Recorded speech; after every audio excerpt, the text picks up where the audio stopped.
Hey guys, how you doing? This is HP Deskjet 2820. I'm going to show you how to copy a document, black or color. Yeah, I got these two papers that I want us to copy. So stick the document you want to copy to the scanner,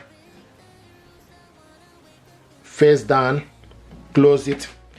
Then from the LCD screen, and you need to select if you want to copy color, then you select color if you want to copy black. So I'm going to copy color first. And if you want to copy this too, you need to select this twice for you to copy the document color in color twice. And the paper is now printing.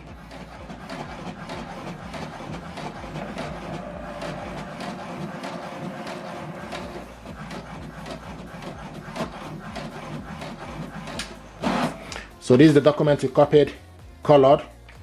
Now if you want to copy it black, this is the black button, select it on it. We're going to copy it 2 pages for black. Select 1, select 2.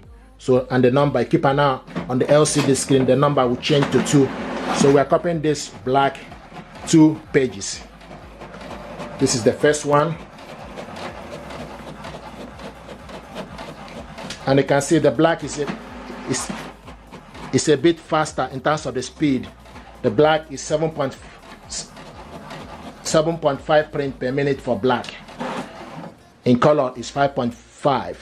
So this is the black color document we printed out, and this is the colored one. You see that black was faster compared to color. Thank you very much indeed. If you're happy with this, do me a favor, like, share and subscribe. It helps the channel. Thank you.